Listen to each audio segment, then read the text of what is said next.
जय में रोज रात को मुजरिम औरतें को देसी घी क्यों दिया जाता, राज जानकर आपके भी रोंगटे खड़े हो जाएंगे। मेरा नाम कविता है, मैं मुंबई जय की एक महिला जेलर हूँ। आखिर वहाँ रोज रात को मुजरिम औरतें को अंधेरे कमरे में देसी घी क्यों दिया जाता है, यह एक परेशान करने वाला सवाल है।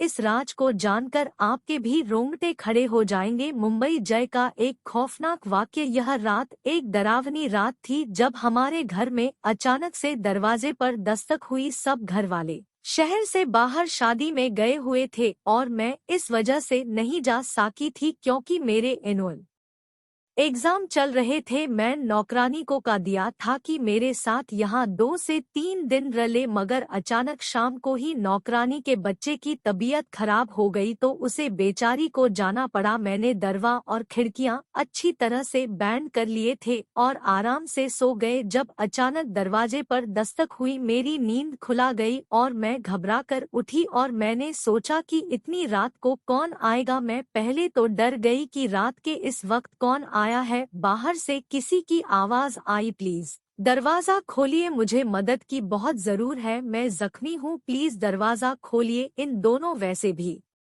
शहर के हालात बहुत खराब चल रहे थे। मैं सोच में पड़ गई कि दरवाजा खोलूं या नहीं खोलूं। इस बार फिर से एक औरत की आवाज आई, प्लीज दरवाजा खोल दीजिए वरना वह मेरी जान ले लेंगे। मैं किसी को मुसीबत में नहीं देख सकती थी, इसलिए मैंने फैसला किया कि दरवाजा खोल देती हूँ, क्या पता किसी को मेरी मदद की जरूर हो। मैंने दरवाजा खोल तो बाहर एक औरत खड़ी हुई थी और मुझे देखकर जल्दी से अंदर ए गई और दरवाजे को बैंड कर दिया। मैंने ध्यान से उसको देखा तो वह लगभग 30 साल की एक खूबसूरत जवान सी लड़की थी। उसे वक्त उजड़े हुए हालातों में बेचारी बहुत ही परेशान कर रही थी। उसकी हालात बहुत गंभीर थी। उसकी गंभीरता उसकी खूबसूरती को छिपा रही थी। माथे पर खून लगा हुआ था, वह बहुत बुरी तरह से जख्मी हो गई थी। अभी मैं उसको देख ही रही थी कि अचानक से पुलिस के सायरन बजाने लगे। मैंने जो कर उसको देखा, मुझे कुछ गलत होने का एहसास हुआ, जैसे मैंने कुछ गलत कर दिया हो। वह खाने लगी, मुझे कहानी छुपा दो, पुलिस मेरे पीछे है,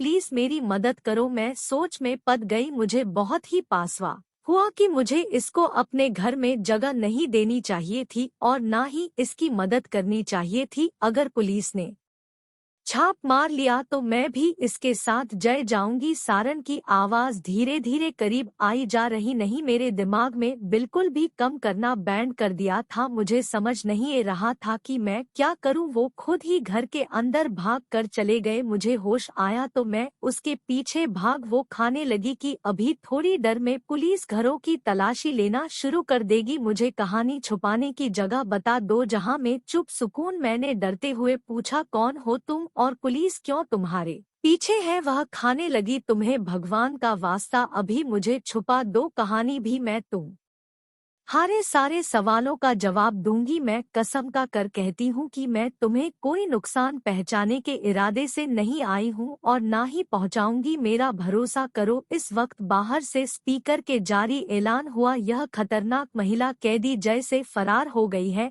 अगर किसी ने उसे तन्हा दी है तो वह खुद उसे बाहर निकाल दे, वरना अभी थोड़ी देर में पुलिस तलाशी लेना शुरू कर देगी। वह खाने लगी, देखो मुझे जल्दी से छुपाओ वरना मेरे साथ तुम भी मुसीबत में फंस जाओगे। उसकी बात सुनकर मैं जल्दी से छत पर उसको पानी वाली टंकी के पास ले गई। मैंने कहा, जहाँ भी छुपाच पुलिस तुम्हें ढूंढ ही लगी, इसलिए जान बचाने का एक हाल यही है कि तुम इस पानी वाली टंकी के अंदर कूद। जो पानी ठंडा हो रहा था, लेकिन मेरी राय पर उसे औरत ने मुझे यूं देखा जैसे मेरा दिमाग खराब हो गया हो। इतने ठंडा पानी में मैं उसे कूदने की राय दे रही थी। मुझे लगा जैसे वो मुझे रहेगी कि इतने ठंडा पानी में कूदने से तो बेहतर है मैं खुद को पुलिस के हवाले कर डन, मगर अगले ही पाल वह ढक्कन उठाकर टंकी में कूद पड़ी। मैं वहां से टंकी का ढक्कन बैंड करके नीचे चली गई। 2 मिनट बाद ही मेरे दरवाजे पर दस्तक हुई। मैंने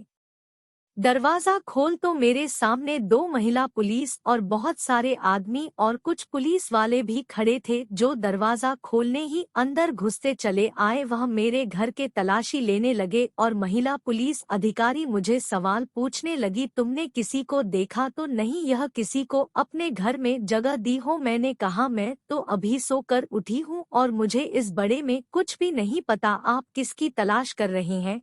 पुलिस वाले नीचे से तलाशी लेकर ऊपर छत पर ए गए तो मेरी जान को बनाई। मेरी सांस टाकने लगी कि कहानी इनको पता ना चल जाए कि वह औरत कहाँ है, मगर इतना मुझे यकीन था कि इनका ध्यान पानी वाली टंकी की तरफ नहीं जाएगा। मेरा अंदाज बिल्कुल सही था और सही ही साबित हुआ। वह खाली हाथ नीचे चले आए। पहले वाला खाने लगा, मैडम जी वह इस घर में नहीं है, मेरा ख्याल है कि वह इस इलाके से निकाल गई है। बातें करते वक्त वह सब घर से बाहर निकाल गए तो मैंने स्कूल और चैन की सांस ली। उनकी आपस की बटन कैसे पता चला कि वह मुंबई जैसे इस औरत को ढूंढते हुए यहाँ तक पहुँच गए? पुलिस वालों के जान के कुछ ही मिनट में मैं जल्दी से ऊपर गए और टंकी का ढक्कन हटाकर उसे बाहर निकाला। ठंडा पानी की वजह कैंप रही थी। अगर मैं 10 मिनट और वहां नहीं जाती तो शायद उसको मारा हुआ पाते। मैं उसे नीचे ले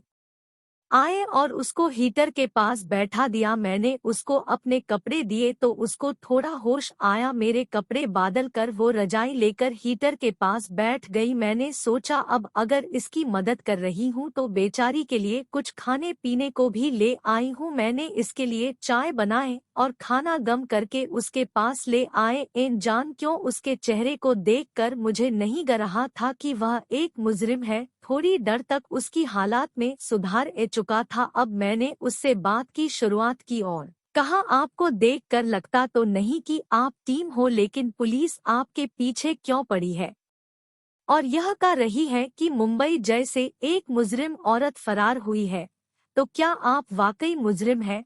मेरा सवाल सुनकर उसने गहरी सांस भरी और खाने लगी, तुम्हारा अंदाज बिल्कुल ठीक है, मैं मुंबई जय की कैदी नहीं बल्कि वहां की जेलर हूं। मैंने कहा, क्या यह सुनकर कि वो मुंबई जय की जेलर है मेरे तो होश उड़ गए। पुलिस लेकिन क्यों? मैंने पूछा, आप जेलर हो गए, मुजरिमों की तरह क्यों भाग रहे हो? तो वह खाने लगी कि बड़ी लंबी कहानी है, सुनकर क्या करोगी? मैंने कहा, देखिए मैंने आपको अपने घर में जगह दी है, आपकी मदद की है, अब आपको भी अपनी कहानी मुझे सुनने होगी, क्योंकि मैं यह सब आपसे इसलिए भी पूछ रही हूँ क्योंकि मैंने भी मुंबई की एक जय में जेलर के लिए अप्लाई किया हुआ है।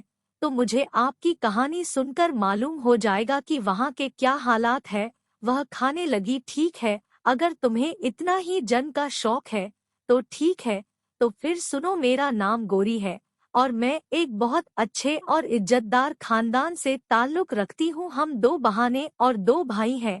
मेरे पिताजी मुंबई के ठाणे में हवलदार थे। मेरे पिताजी ने बचपन से ही हमें सच्चाई और ईमानदारी का सबक पढ़ाया था और यही समझाया था कि अपने कम से हमेशा वफादार रहना चाहिए, चाहे कम कितना ही मामूली क्यों ना हो और रुतबा चाहे छोटा मिले या बड़ा, कभी भी अपने इनाम का सौदा मत करना। मेरे पिताजी एक सच्चे और ईमानदार हवलदार थे। अपनी सारी जिंदगी नौकरी के दौरान उन्होंने कभी भी 1 रुपया की भी रिश्वत लेना गवारा नहीं समझा। पिताजी के साथ के दोस्तों ने अपने घर पक्के कर लिए और अच्छी जिंदगी गुजरते लगे थे, मगर हमारा गुजर गरीबी के कारण मुश्किल से ही हो रहा था। मैं पिताजी की बहुत लाडली बेटी थी, इसलिए अक्सर घर के साथ से टांग आकर मैं भी उनसे कहती थी कि पिताजी आप अपने साथ के लोगों को ही देख लीजिए, उन्होंने किस कादर तरक्की कर ली है, उनसे ही कुछ सीख लीजिए। उन लोगों के घरों में सब तरह के आयशो आराम है, लोगों के घर रोजाना अच्छे अच्छे पकवान बनते हैं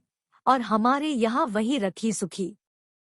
और हम लोग तो दिवाली पर भी अच्छे पकवान नहीं बना पाते, हमें तो कुछ अच्छा देखने को भी नहीं मिलता। खाना तो दूर की बात है, उनके बच्चे कितने अच्छे स्कूल और कॉलेज में पढ़ने हैं और हम लोग तो सरकारी स्कूल में जाते हैं। बाद में हमें नौकरी भी वैसे ही मिलेगी, कोई भी छोटे से क्लर्क जैसी। पिताजी हंस कर कहते, बिटिया रानी तू फिर ना कर, तेरे भाग्य में बहुत बड़ी और ऊंची नौकरी है। मैं मजाक मजाक में कहती, क्यों पिताजी, क्या मैं मुंबई जय की जेलर बनूंगी? पिताजी कहते, तो इसमें इतनी हैरानी वाली क्या बात है, तू अच्छे नंबरों से परीक्षा सब पास कर होगी तो ग जाएगी। और मैं हंस कर कहती, पिताजी आप भी किस जमाने में जी रहे हैं, मेरी सिफारिश होगी तभी तो किसी नौकरी पर लगूंगी, वरना पैसे देकर नौकरी करने वाले तो हमारे हालात ही नहीं। पिताजी ने गुस्से से कहा, इन रिश्वत और ना ही सेहरे, कभी भी जिंदगी में इन दोनों चीजों की तरफ झुकना का सोचना भी मत। मेरे पिताजी का तो वह हाल था कि वह ईमानदारी और फर्ज पर अपनी जान दे सकते थे। मेरी बहन स्कूल में पढ़ना गई और बड़ा भाई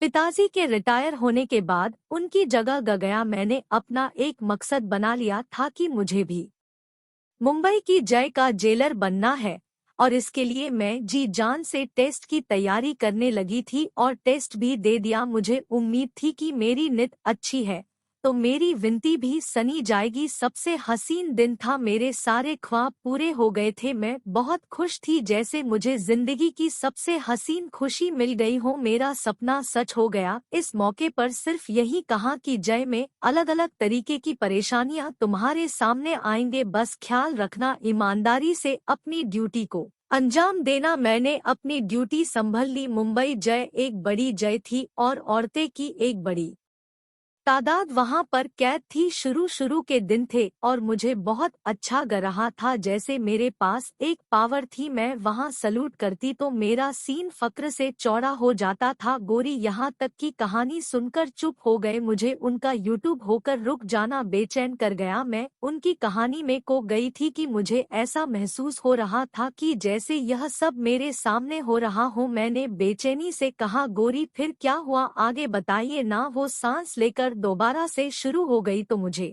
तसल्ली हुई। वहां औरतें को उनके जुर्म के मुताबिक कैद किया गया था। रोज सवेरे 6 बजे जय के दरवाजे खोल दिए जाते थे। उसके बाद औरतें नाश्ता करती और उसके बाद उनसे कम शुरू करवा दिया जाता था। कुछ और थे चक्की पीस थी, कुछ सिलाई करती थी, और जो नौजवान लड़कियां थी उनको पटाया लिखिया जाता था ताकि वह वहां से निकालने के बाद कुछ बैंड करने के लिए। शाम को सूरज डूबता और जब रात होने को आई उनको खाना दिया जाता और उनको वापस जय में भेज दिया जाता। शुरू शुरू के दोनों में इतना अंदाज नहीं हुआ कि यहाँ किस किस के ग्रुप बने हुए हैं, मगर धीरे धीरे मुझे पता गया कि किस औरत ने किसके साथ और क्यों दोस्ती कर राखी है। जैसे फिल्मों में दिखाया जाता है कि एक जय उससे कहानी बढ़कर खौफन होती है।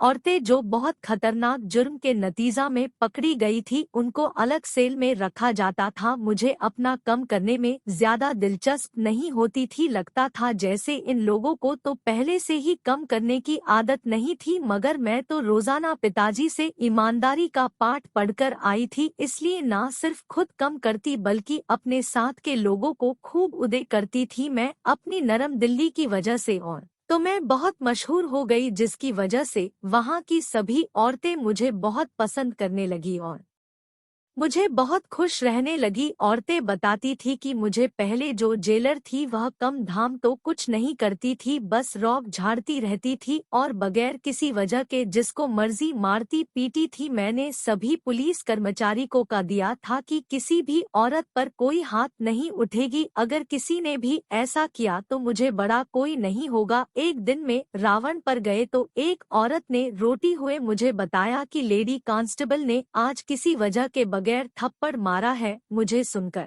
बहुत गुस्सा आया कि अपनी ताकत का नाजायज फायदा उठाना उसे किसने सिखा दिया। मैंने उसे 1 हफ्ते के लिए सिलेंडर करवा दिया। मेरी वजह से जय का माहौल अच्छा होने लगा था। मैंने औरतें को अलग अलग तरीके से रोजगार सीखने शुरू कर दिए थे। मेरी ड्यूटी से वहां के लोग बहुत खुश थे और मुझे पहले ही साल में अच्छे कम की वजह से मेडल से सम्मानित किया गया। वहां मेरे कम को खूब सराहा गया, खूब सारी तारीफें हुई। इसी दौरान मेरे लिए एक अवसर मनीष का रिश्ता आया, जिसे मेरे घर वालों ने मेरे लिए चुनाव और मेरी शादी हो गई। मेरे पति बिल्कुल वैसे ही हालात के थे जैसे मेरे पिताजी थे, इसलिए मैं अपनी जिंदगी में बहुत खुश थी। ड्यूटी और घर बहुत अच्छे से चल रहा था, सब कुछ ठीक जा रहा था। मगर कहते हैं ना, आजमाइश इंसान पर इस वक्त आई है जब वो ज्यादा ही सुख की जिंदगी में खो जाए। मेरी किस्मत को भी मेरा स्कूल अच्छा नहीं लगा। उन्हें दोनों जय के बाहर से देसी घी के भरे हुए डिब्बे अंदर जान लगे। शुरू शुरू में तो मैंने इतना ध्यान नहीं दिया कि रिश्तेदार अक्सर इस किस्म की चीज भेजते रहते हैं,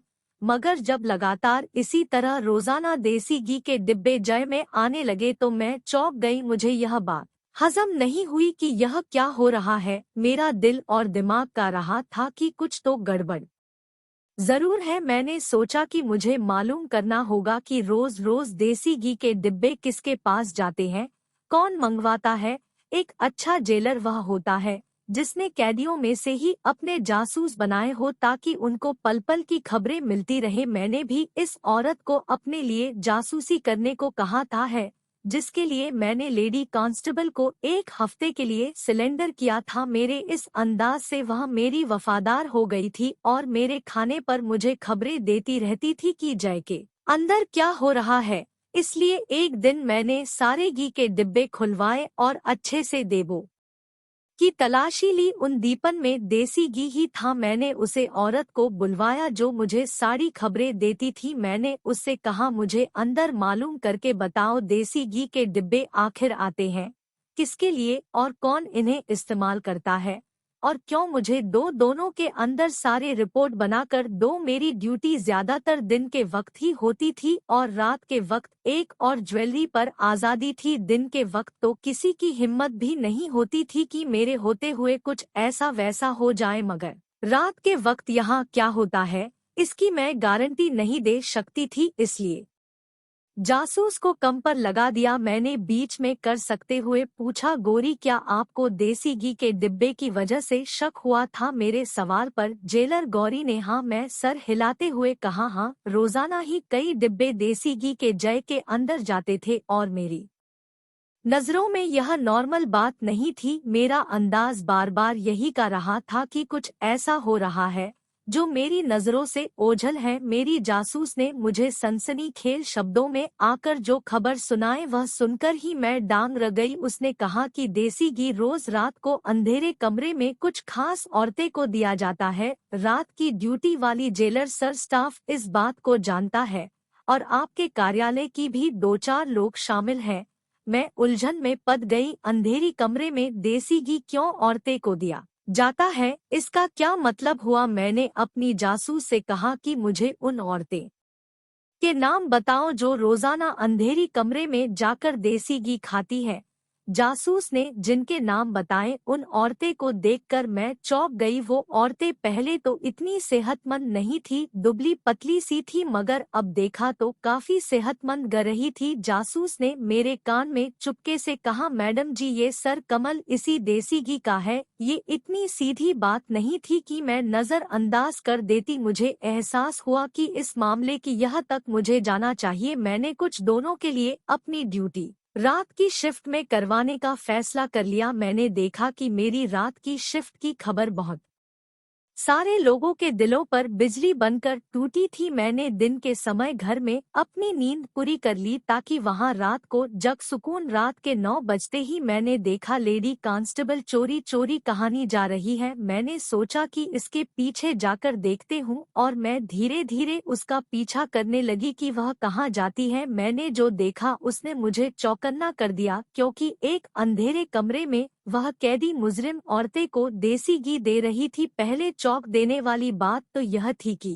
रात के इस वक्त देसी घी खाने की क्या जरूर थी, और जबरदस्त बात ये कि जय की आखिरी वाले अंधेरे कमरे में जान की क्या तुकबंटी है। मैंने 2-3 दिन यही रूटीन देखा, लेकिन इसके अलावा कोई और जबरदस्त बात मेरी गिरता में ना आ सके। मैं कुछ भी पूछकर इनको शक करने का मौका नहीं दे सकती थी, इसलिए मैं चुपचाप सब कुछ देख रही थी कि कभी तो मौका आएगा कि कोई और सबूत मिलेंगे। और सबूत आखिर एक दिन मिल ही गया। उसे दिन रात के 11 बजे थे। मैंने अपना सर मेज पर टिकाया और जानबूझकर आंखें बैंड कर ले ताकि कोई देखे तो यही समझे कि मैं सो रही हूँ। थोड़ी ही डर गुजरी थी कि मेरे ऑफिस में कोई बनाया आहट से मैंने पहचान लिया कि लेडी कांस्टेबल है। वह मुझे सौदा देखकर बाहर चली गई। वह किसी से खाने लगी लगता है।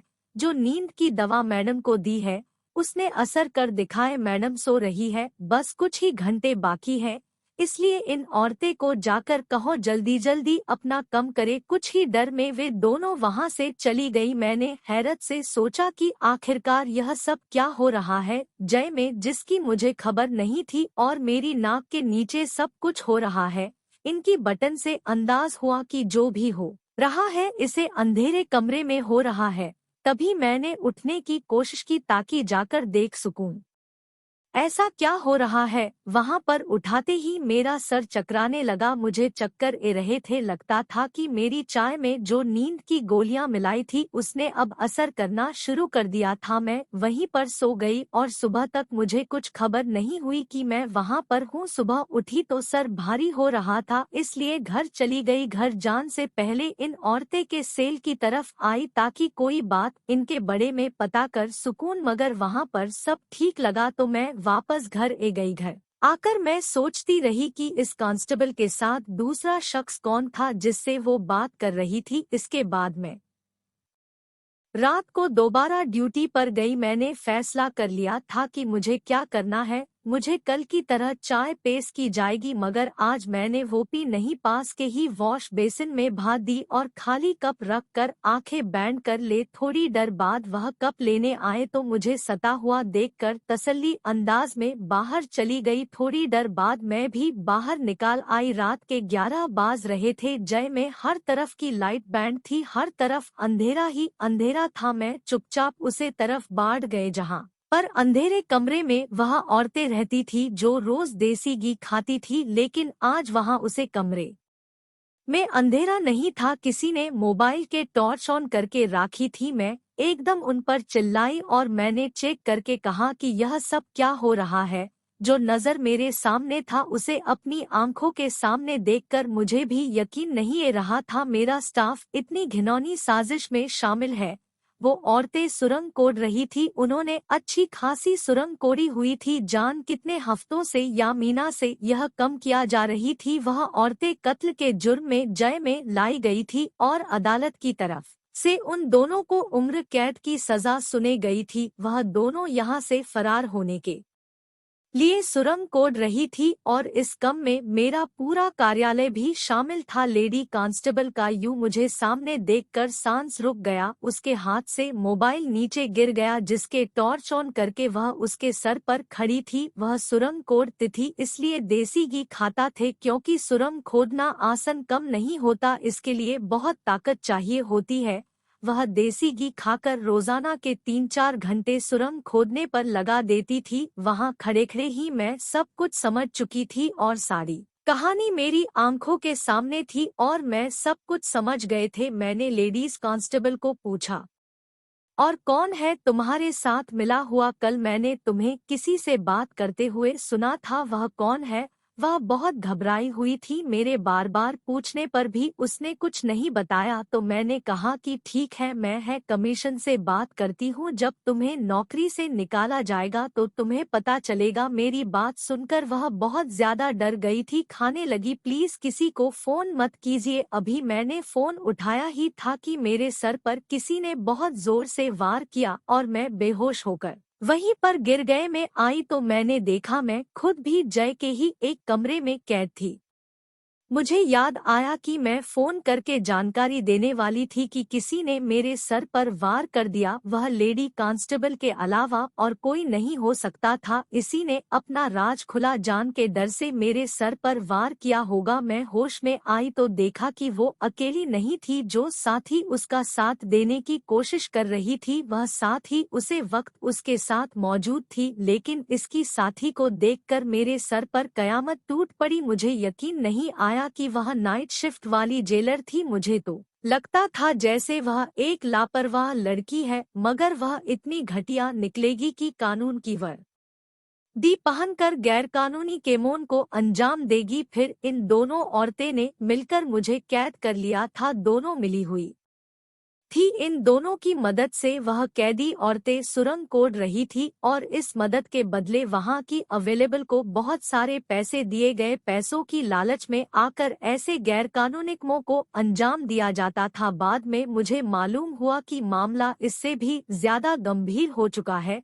जो देसी घी जय के अंदर चेक होकर आता था उसे देसी घी में शामिल किया जाते थे, जिसके रोजाना इस्तेमाल से इंसान को उसकी आदत हो जाती है। देसी की चोरी चोरी अंदर ही अंदर भेजो जाता था। यह कोई मामूली देसी घी नहीं था, यह सर कम रात के वक्त इस जेलर के मौजूदगी में निहायत चोरी चुपके होता था। इस जेलर ने यह सारी बात मुझे खुद अपने मुंह से बताएं। उसने अपने सारे जो मेरे सामने काबुल किया, लेकिन वह नहीं जानती थी कि इसने मुझे मेरे ही जी दफ्तर में कैद किया है। वहां तो मैंने पहले से ही एक कैमरा लगा कर रखा हुआ था जो सारी बातें रिकॉर्ड कर रहा था। मुझे जब भी किसी से उसका जून को भूल करवाना होता था तो मैं उसको तो इसी कमरे में ले जाती थी और उसका बयान इसी कमरे में रिकॉर्ड हो जाता था, जो बाद में एक सबूत के तौर पर कम आता। उसने मेरी तरफ से कोर्ट को ऑफिशियल तौर पर छुट्टी का खाट पोस्ट कर दिया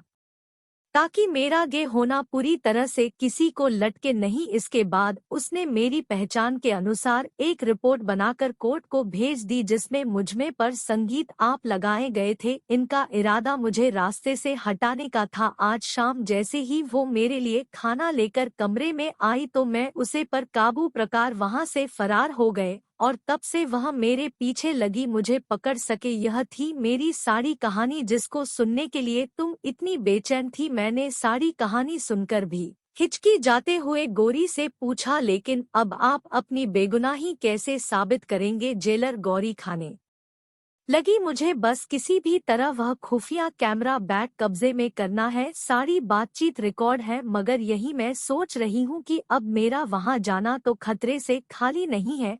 जब तक मैं अपनी बेगुनाही साबित नहीं कर लेती तब तक मैं कहानी नहीं जा सकती। किसी भी तरह से मुझे उसे कैमरे को हासिल करना होगा। मैंने कहा कि मैं आपकी मदद कर सकती हूँ। गौरी मुझे हैरान होकर देखने लगी। मैंने जेलर के लिए अप्लाई किया हुआ है। मेरा ख्याल है आपको नौकरी से भी निकाल दिया गया है, तभी तो दूसरी जेलर के लिए अखबार में विज्ञापन दिया गया था। मैंने अब लाई कर रखा है और अब के टेस्ट देने जाना है।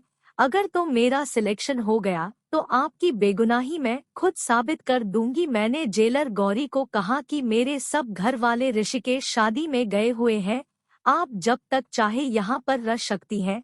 मगर अगले ही दिन उन्होंने अपने पति को फोन किया और उसके साथ चली गई। मुझे यह सारी कहानी जानकर इस बेचारी के लिए बहुत दुख हुआ था। गौरी एक ईमानदार जेलर थी। मैंने अगले दिन पेपर दिया और विनती करने लगी कि मैं जेलर के तौर पर अपॉइंट हो जाऊं। मेरा मकसद गौरी की बेगुनाही साबित करना था और इस मकसद के लिए जरूरी था कि मैं मुंबई जय के अंदर जाती और ये सिर्फ जेलर की हैसियत से ही मुमकिन था, जो कि शायद मैं ही कर सकती थी। मेरी प्रार्थना रंग लाई, मुझे सिलेक्ट कर लिया गया। इंटरव्यू की सारी तैयारी मुझे गौरी ने ही करवाई थी, जिसकी वजह से मैं कामयाब हुई थी। मैंने वहां जाते ही पहले दिन देख लिया था कि वह कौन सी औरतें थी जो सुरंग खोजती थी और देसी घी हजम करती थी। इन औरतें को देखकर अंदाज हुआ कि इनका कम अभी भी जारी था। मैंने चुप करके बड़े अधिकारियों को लेटर लिखकर यह बताया कि जय में सुरंग कोड़ी जा रही है और इसकी जिम्मेदार रात की ड्यूटी वाली जेलर और लेडीज कांस्टेबल है।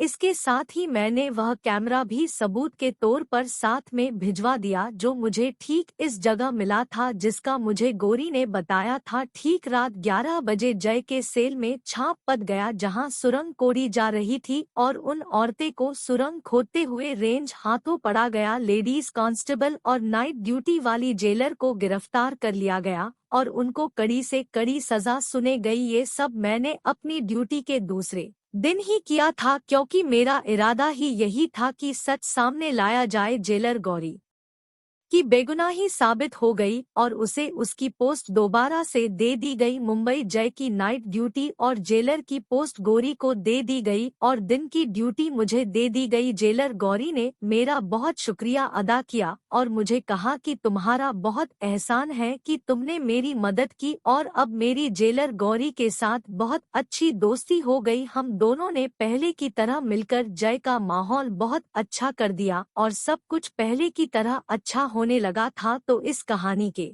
बारे में आपकी क्या राय है, कमेंट करके जरूर बताइएगा। दोस्तों, आपको हमारी यह मजेदार कहानी जय में रोज रात को मुजरिम औरतें को अंधेरी कमरे में देसी घी क्यों दिया जाता कैसी लगी, आप हमें कमेंट बॉक्स में जरूर बताएं। यदि आपके पास भी ऐसी कोई प्यारी सी कहानी है या फिर ऐसी कोई और कहानी जिससे कुछ शिक्षा मिले तो आप हमारे साथ उसको जरूर शेयर करें। दोस्तों, यदि आपको हमारी यह वीडियो अच्छी लगे तो आप हमारी इस वीडियो को लाइक शेयर जरूर करें और ऐसी ही दिल को ऊ लेने वाली प्रेरणादायक कहानी सुनने के लिए हमारे चैनल को भी सब्सक्राइब करें। और यदि आप हमें फेसबुक पर देख रहे हैं तो आप हमारे फेसबुक पेज को लाइक और फॉलो जरूर करें। तो दोस्तों, फिर मिलते हैं ऐसी ही जबरदस्त कहानी यह टिप्स के साथ नई वीडियो में। तब तक के लिए आप सभी का धन्यवाद। आप सभी अपना ख्याल रखना। आपका दिन शुभ मंगलमय।